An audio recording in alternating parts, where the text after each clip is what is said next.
Record. Okay. Hi, everybody. So we have a few people on, but I want to welcome Scott Sullivan from I never say it right. Is it R.Heyl? R.Heyl, yes.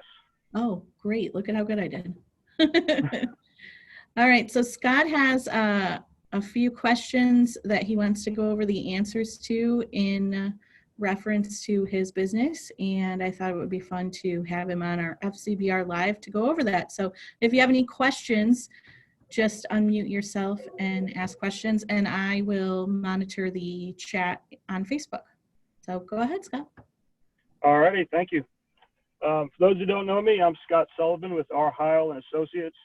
R.Heyl is actually a local company out of Kirkwood, Missouri, and our boss, R.Heyl, who a lot of people have been around for a while know. We offer home inspection, termite, well and septic, radon. We also have a couple subs that cover everything from mold to gas inspections. So for those that have been around the block, we go all the way back. We used to be US Inspect, and we were Eagle Eye Inspections before that in BPG. But now we are R.Heyl. And home inspections is something I love doing. I love getting to meet new people every day. And COVID changed that quite a bit. I'm sure, as most of you know, our new procedures ask that no one comes an hour until after we've started, so an hour into the inspection. And it kind of creates a lot of questions. A lot of people don't come because they're afraid of either the virus or they don't want to get in my way, which is all fine and dandy, but it creates a lot of extra phone calls, and I like I said, meeting the clients and answering their questions on site because we can go through the property and everything like that.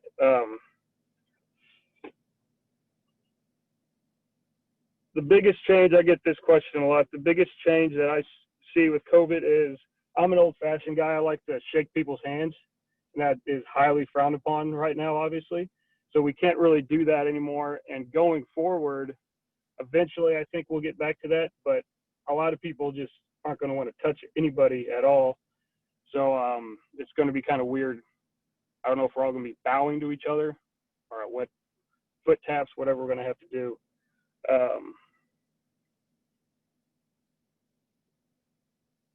But does anybody have any questions regarding any of the procedures as far as how we do stuff with COVID now, or does anybody have any questions in general?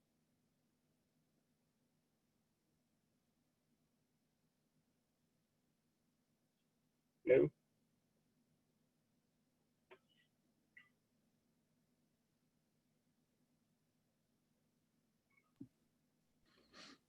All right. Well, yeah. Do you think there's anything that you're going to go forward that you've changed? Probably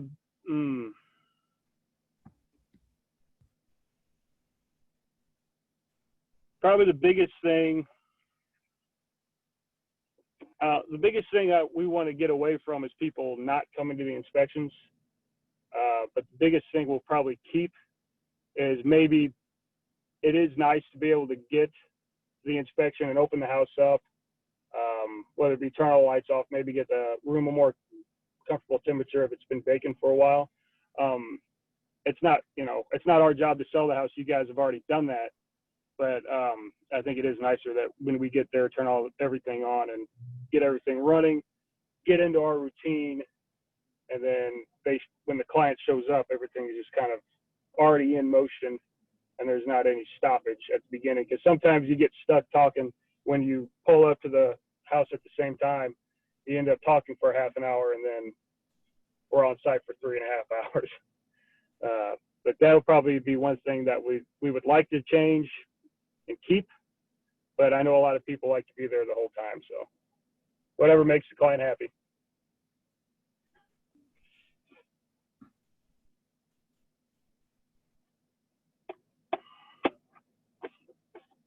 One other thing that I've noticed is obviously the disconnect between out here, and I'm in Washington right now, out in Franklin County, and so the big difference I see is out here in Franklin County, Obviously, everyone's a little bit more relaxed, especially getting out into the country.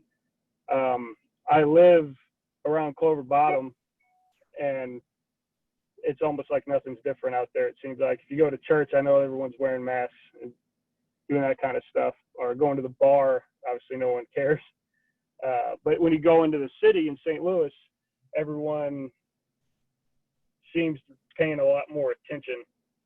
I know a lot of you guys do a lot of business all over the area and probably going to St. Louis. And we have masks and we have gloves and we have everything we need, especially I'm always wearing a mask, and then I have gloves if somebody asks if I can wear them, just in case. But at St. Louis, I'm getting 9 out of 10 times they want me to wear everything. And I've even had people ask me to change gloves halfway through or sanitize my gloves with Germex or that kind of stuff.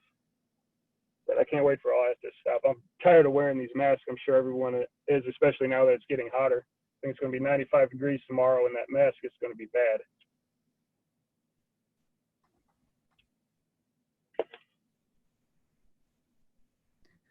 All right. Does anybody have any questions for Scott as he continues? Anybody want to unmute? Everybody's quiet today. Maybe I shouldn't do these on Monday mornings. Yeah, happy Monday, everybody. Right? Happy June 1st. Yeah.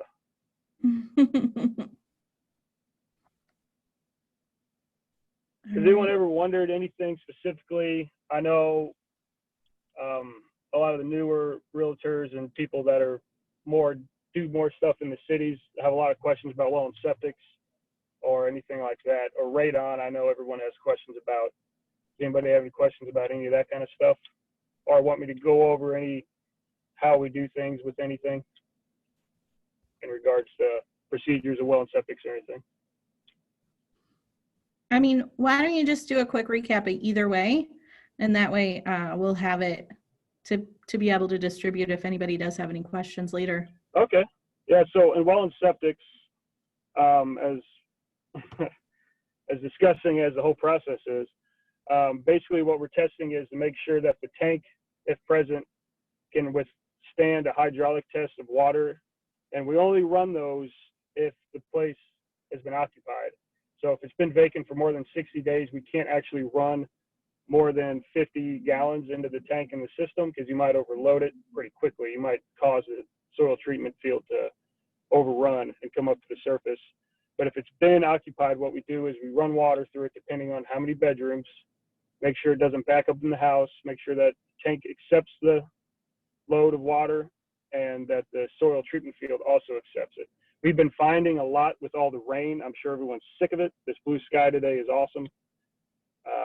That whenever it rains a lot, saturates the ground, we see some failing fields that might otherwise not fail because it's been saturated, and we've been kind of holding back on a couple of them, just saying when the ground dries a little bit, like if I had an inspection last Wednesday that had one, I might go back today and redo it and actually do the hydraulic test because we don't want that we want that soil treatment field to be able to accept what we're giving it and not come up to the surface on a normal basis, especially like I said, given all the rain we've been having.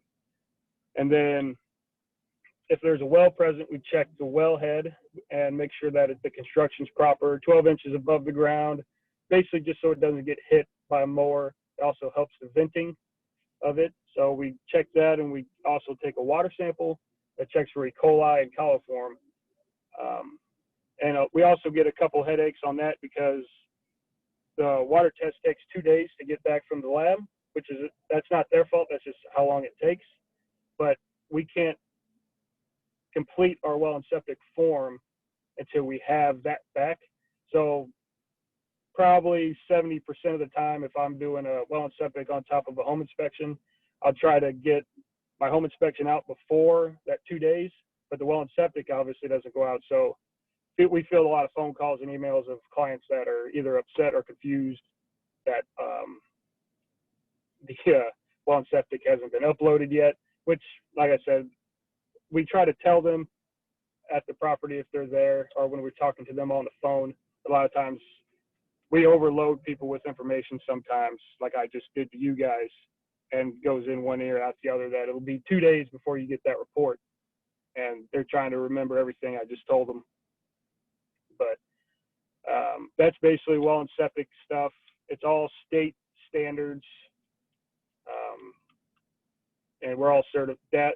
Kevin Sullivan, my father, he's also certified in that as well with our team. So we kind of cover the St. Louis guys in that regard because they don't have their certification. So if they do a job in Jefferson County, we usually cover their butts too, so we can get everybody, make sure everyone's septic systems are proper.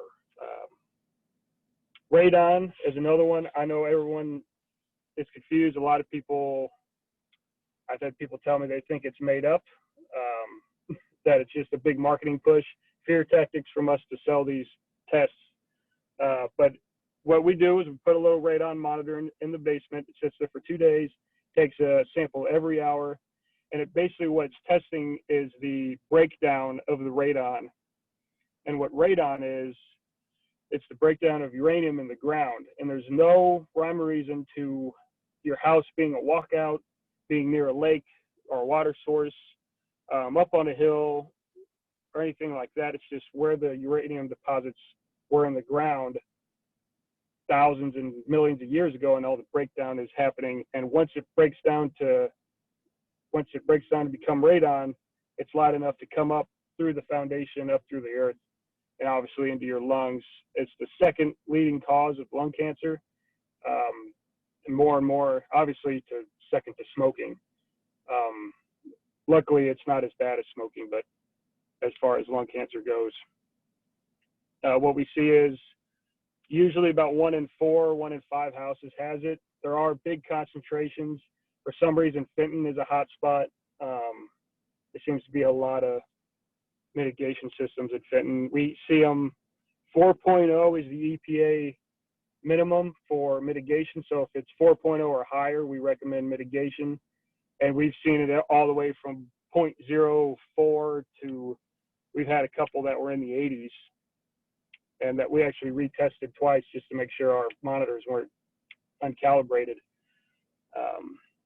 And mitigation for radon is simple. What happens is you pay mitigation companies such as St. Louis Radon. There's a bunch of really good ones in the area. You pay them, I think right now it ranges between $700 and $1,000 depending on the house. They drill a hole in the slab in the basement or in the crawl space, and basically they just create a suction that sucks everything out from underneath of the foundation, run a pipe that's not pretty, unfortunately, especially if it's done retroactively. It goes outside of the house and goes up above the roof line. And it just, unfortunately, it's a PVC pipe and it's not pretty. But I know some contractors are actually trying to get involved in putting those in proactively during the construction phase. It's much cheaper for them to do it then. I know a lot of them don't do it because it's a cost that they don't have to spend. But you can also, basically, when it comes through the roof, when it's done in the building phase, it just looks like another vent stack instead of a big, ugly 4-inch PVC pipe coming out of the back of your house. Any questions on that? I know I'm just threw a lot of information at everybody, if anybody was paying attention on Monday morning. So any questions on any of that?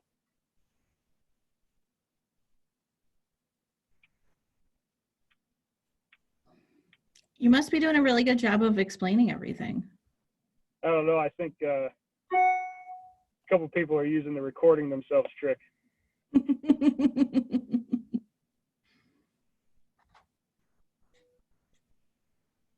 But any other questions about anything? Is there anything else that you guys do, maybe that you don't have to do very often, that you and your dad are, I don't know, certified in, or that you occasionally? Well, so in our name, it causes some confusion because it's inspections and consulting. And a lot of people ask what the consulting aspect of it is, but we do work with, we do a lot of phase 3 inspections in the city, or our team does. We don't specifically, but we consult on septic and building houses, and a lot of people just trying to get ahead, trying to think around different ways of where they can get ahead of having problems, because we don't do a lot of new construction houses, but when we do, we find stuff, whether it be punch list stuff that was missed by the builder, simple stuff like drainage or grading. But a couple companies have hired us to kind of consult with them to try to get a perfect house, which doesn't exist. I can tell you that. I've done thousands of inspections in the last couple of years, and I have not had one that didn't have anything. A couple of them came close, but at the end of the day, nothing's perfect. We've also had a couple people, we do pre-listing inspections for people that just want to get ahead. It seems to happen more with bigger houses. We've done probably 6 or 7 on Wild Horse Creek that are over $1 million. It seems like they always just want to have that pre-listing done so they can fix anything that needs to be fixed, sell the house easier. I don't know if that's coming from the client or if that's coming from the realtor, trying to make it easier or get ahead of everything. And we like doing those, trying to get everyone ready for the selling process and keep everybody informed. Is there anything that realtors can do right now because of everything that's going on to make your life easier? It seems like everyone does a pretty good job, but the one thing that really knocks us off, doesn't knock us off our game or anything like that, but an annoying thing is when someone is over our shoulders. If a client is following us around, that's fine. But every now and then we get someone that follows us so close behind us that if we stopped walking, they would run into us. And it's like, no one likes someone looking over their shoulder when they're working, but we have a process. And the biggest part of our job is to be observant and notice one little tiny thing that might lead to a big fine, such as a cracked foundation, or might be something wrong with the electric, is just an observation that we happen to notice doing the inspection. Our checklist and everything can only find so much. So when someone's kind of over our shoulders and talking to us, not about the inspection, whether it be about their hunting cabin in northern Missouri or fishing and everything, I love talking about all that kind of stuff, golf, whatever. But let's do that after the inspection. So that, like, I feel like most people are told at the beginning of the inspection or before not to bother us, because it seems like they say that a lot. Hey, I'm just here. I'll meet up with you after the inspection. I'm not going to bother you or anything. I won't get in your way. So I feel like people are telling them that. But again, that's the biggest thing that gets in our way.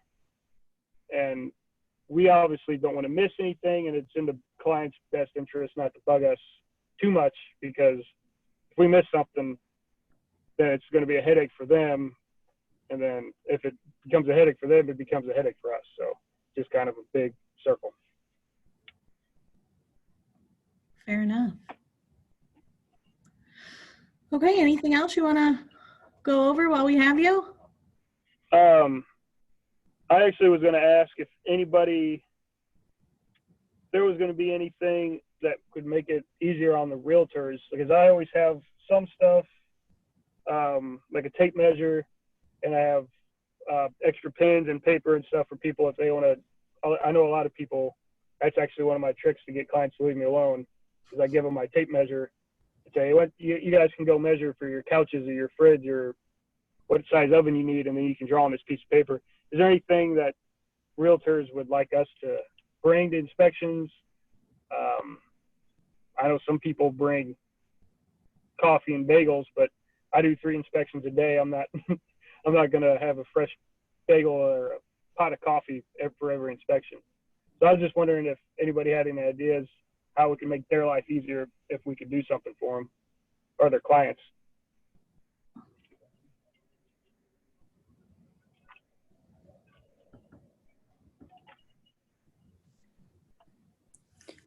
Scott, I have a question for you.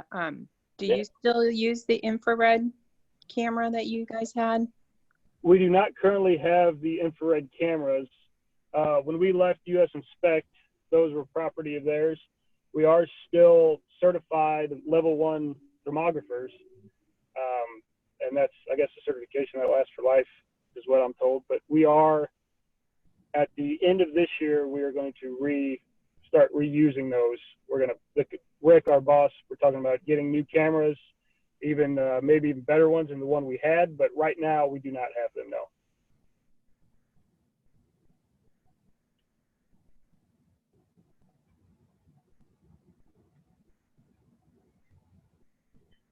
Anybody else? Any questions for Scott?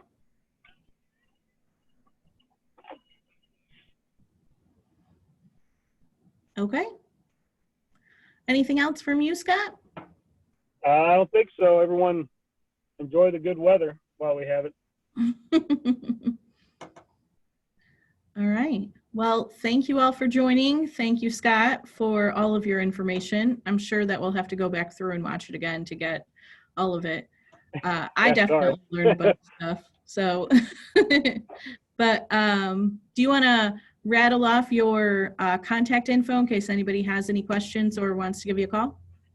Yeah, so 314-267-3333 is my cell phone number. Reach me anytime. And scott@rheyl.com is my email, and that is H-E-Y-L. I'll actually hold this up for you. That's backwards, isn't it? No, it's good. Oh, okay. But H-E-Y-L is how you spell Heil. I know it causes some confusion. Every time someone fills out a check, I got to explain it to them. Okay. And if you guys didn't get that, you can always email or call me, and I have Scott's info too, so I can forward it on. But if you need anything else, feel free to reach out to Scott, and thank you so much for joining. Thanks for having me. Thanks for listening, everybody. All right. Have a great day, everybody. Bye.